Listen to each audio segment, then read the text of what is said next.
Voilà, donc là, je vais commenter le cours. Il faut que tu as à côté de toi ce cours que tu as imprimé et un stylo rouge, un stylo vert, un stylo bleu. Si c'est pas le cas, tu poses. Donc, on peut se repérer dans un parallélépipède rectangle en prenant un des sommets comme origine. Ici, c'est le sommet D qui est l'origine, 0, partout. Et en se notant des déplacements effectués à partir de cette origine suivant les directions des trois arêtes qui ont qui ont ce sommet pour extrémité. Donc, les trois arêtes, c'est celle-ci, celle-ci et celle-là. Donc ici, c'est l'axe des abscisses, là, c'est l'axe des ordonnées, et là, c'est l'axe des altitudes. Les abscisses et les ordonnées, c'est sur la base du parallélépipède, où l'altitude est égale à 0. Alors, tu vas compléter ceci, le point A, donc le point là, A, il est ici, on s'est déplacé de 5 en abscisse, on s'est pas déplacé par là-bas, donc en ordonnée, c'est 0, et on n'est pas monté, donc en altitude, c'est 0. 5, 0, 0. Ensuite, je prends le point B. Le point B, ben, en abscisse, j'ai toujours fait 5, mais après, j'ai fait 6 en ordonnée. On voit que là, c'est 6, hein, 6 comme ici, 6 là. Et puis, je ne suis pas monté, donc c'est 0 en ordonnée. Ensuite, on va prendre le point C. Le point C, alors, en abscisse, c'est 0. En ordonnée, ben, 6 par là-bas, vert.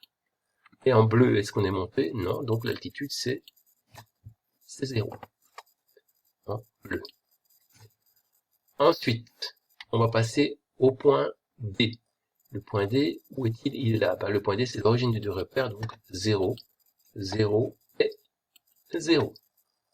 Ensuite, le point F. Le point F, donc on va jusqu'à 5 en abscisse. En ordonnée, on se déplace pas par là-bas, donc en ordonnée, c'est 0. Et en altitude, on monte de 3, c'est 3. Le point G, alors regardons, on se déplace de 5 vers la droite, 5.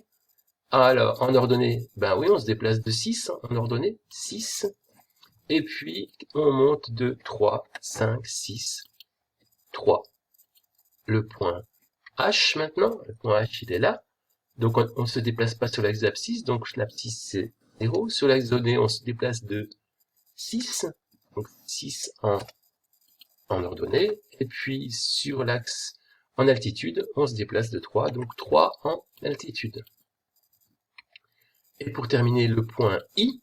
Alors, où est le point I? Le point I, il est ici. Est-ce qu'on se déplace en abscisse? Non. Donc, l'abscisse, c'est 0. Est-ce qu'on se déplace en ordonnée? Ben non. L'ordonnée, c'est 0. Est-ce qu'on se déplace en altitude? Oui, on monte de 3.